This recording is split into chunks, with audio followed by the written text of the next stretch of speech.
gallery over there. I'm going to follow you over there, Leslie? What's that? I'm going to follow you over here? Yes, please. All right. Break your news. I get you all teed up. All right. So LG is announcing today our new SmartTV Solution, which is specifically for pay TV operators. What that means is we have a bevy of devices that you've probably seen in your local Best Buy that win lots of awards at CES every year. So smart TVs, Blu-ray players, theater in a box, smart TV upgrader. We have devices, we have a back office cloud service and a service delivery platform, and we're announcing an ecosystem of pay TV partners that provide technology and services that allow us to integrate with the cable companies and pay TV operators around the world quickly and seamlessly to bring services directly to the TVs without the need for other devices. All right, before you go on, so a lot of us went to CES this past year. A lot of us saw the LG TV with the groovy remote. What's different? What's different? So LG's goal is we have two goals. Number one is to delight cable's subscribers. We do that with a nice TV that keeps getting thinner and thinner. So this is the same size as at CES though. Yeah. But you can bet in the next few months there will be something thinner and bigger. You might as well explain the remote too for those. That's the second thing. Yeah, our remote control, we call a Magic Motion remote. It's kind of like a Wii, but a Wii on steroids. Anyone can use it without training. Anyone that's seen a computer, it's very easy and intuitive. You just point and click anywhere on the screen. No more left, up, right, down, select. It's RF controlled. You don't even have to aim it at the TV. You can just go and choose your part of the user interface. And the user interface is the third thing. So we believe in having a simple, intuitive user interface that's not too cluttered and that, again, everyday consumers can figure out. All right. So you have some live demos here also from different parts of the world with service providers that have already agreed to launch on this platform. That's right. So the second thing we want to do, besides helping the consumer, is to make the pay TV operators happy. And the way we think we can do that is, number one, we provide services to the TV without the cable company having to have any inventory. So no inventory, no truck rolls. Steve likes that. No truck rolls. No truck roll? Does it sound good so far? It sounds good so far. All right. And we have an open standards-based platform built into these devices. So all of those developers that we were talking about in the first segment and second segment who use HTML, HTML5, JavaScript, or Flash can develop their apps for our TVs.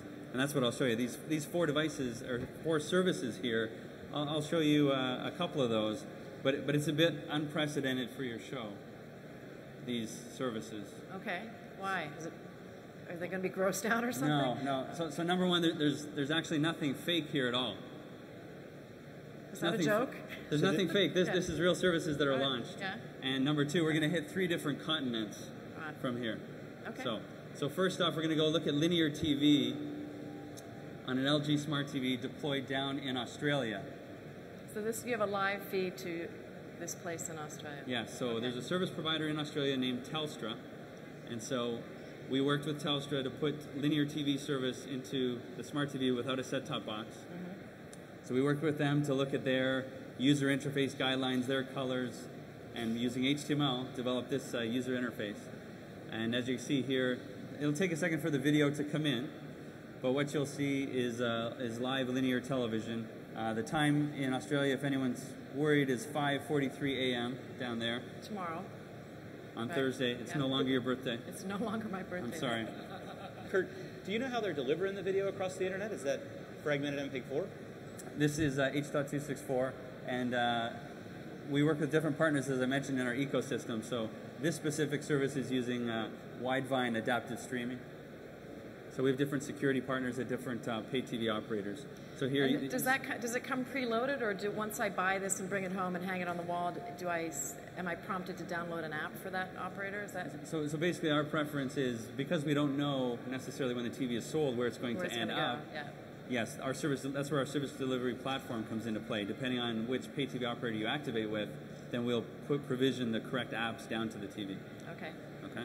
So that's and interestingly enough, we could talk about it later, but in the top right corner you see metered.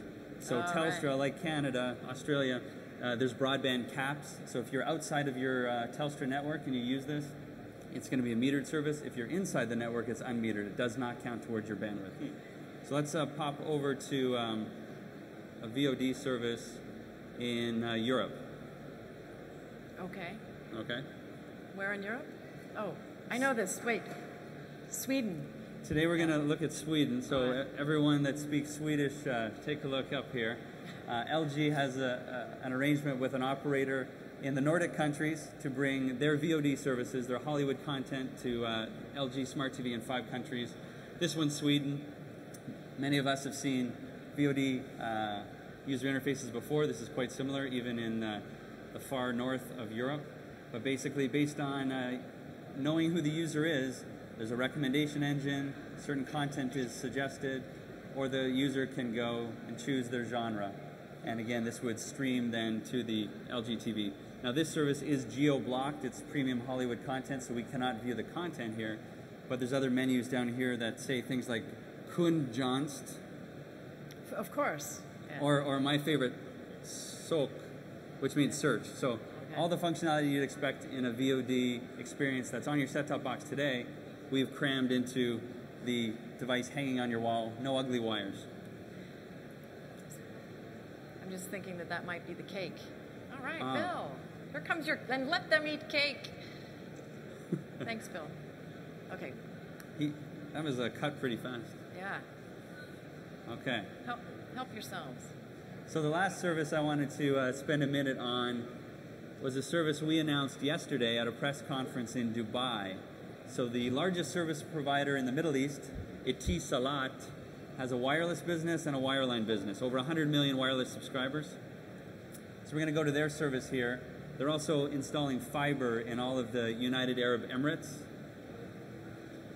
And they have an interesting service. They have, with your broadband service, you get access to content for free. It comes with your service plan.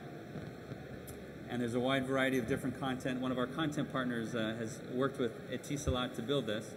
But you can go and choose classic films, screensavers, anything that's available on the web, basically, and stream that to your LG TV, exclusively to the LG TV in Dubai right now.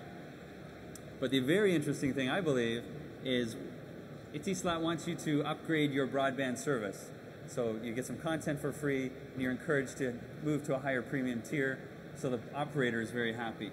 But then the ultimate goal of Etisalat is they have all this fiber in the ground, and they have a managed network.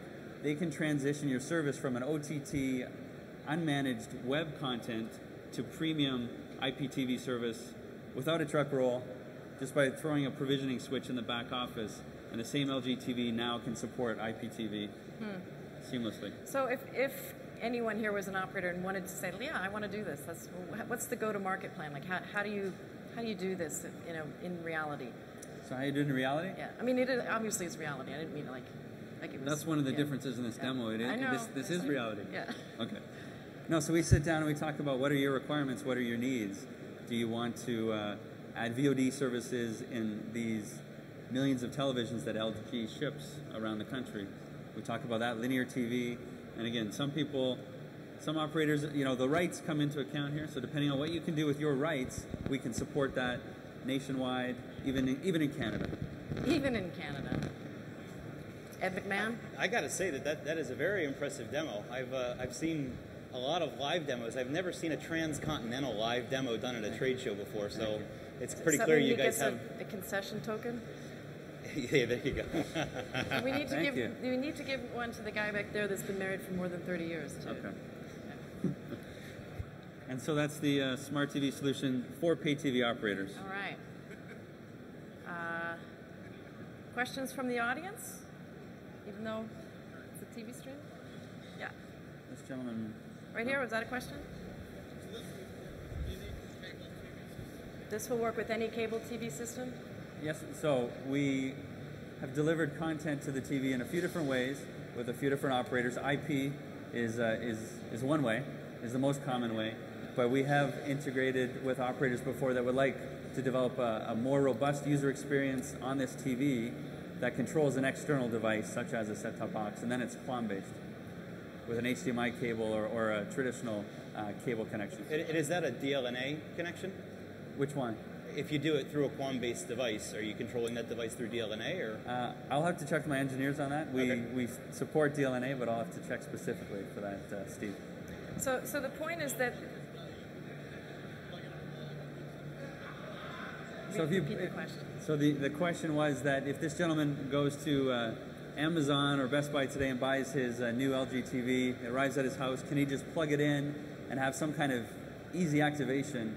The answer is today, not in North America, but in some countries that's possible, and I can't tell you yet. Well, at these four, clearly. So our goal is to make the connection for the consumer to get their favorite content, and we know consumers use pay TV content a lot. They love it. It's high quality. We want to help them get that into their TV and displayed prominently as soon as possible and as easily as possible.